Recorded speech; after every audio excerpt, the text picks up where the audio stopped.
Здравейте хора, аз съм тук 29 и днес ще покажа как да си направите ето такава книжка, където можете да си напишете отгоре за какво ще. Аз съм написал за футболни тактики, но ако примерно сте момиче, може да напишете за вашите идеи. И материалите, за да го направите, ще са 15-16 листа и един молив, един химикал и с малко съвършен да ви покажа какви са нещата за какво ще трябва да направите на книжката. Също забравих да ви кажа, че трябва да имате това, за да може да штракнете листите, за да могат те, разбира се, да се закрепят здраво. Първи начин, трябва листите да ги вкарате ето по този начин, едно в друго, наследно всичките, за да може накрая, за да може да нарисувате това, което искате и да го закрепите. Сега тук отпред трябва да нарисувате някаква картинка или някаква рисунка по ваш избор. Сега, като направите тази рисунка, тук отгоре на редовете трябва да запишете вашия избор за каквото ще бъде тази книга.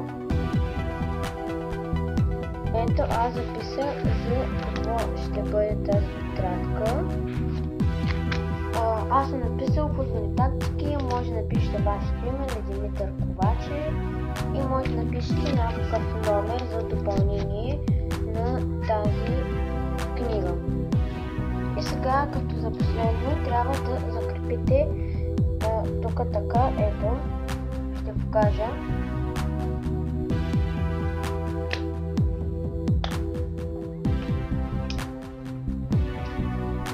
Първото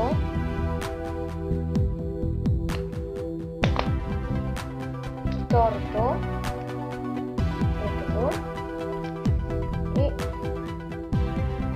третото.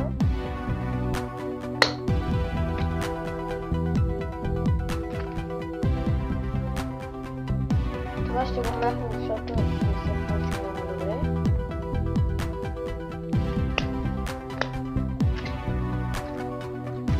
Добре, това се получи. И ето как представлява тази книжка. Аз за сега вече имам две такива.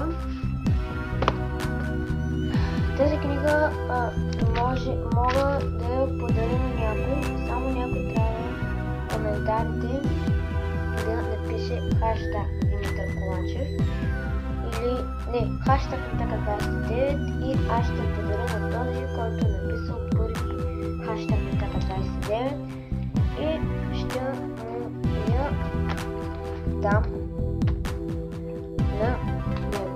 Надявам се този клип да ви е харесал, ако така може да дадете лайк, да се абонирате и все пак да натиснете камбанката, защото ако не натиснете, когато точно като клип, точно тогава вашият телефон или таблет или компютър или лаптоп ще бъде уведомен за клипа. И чао!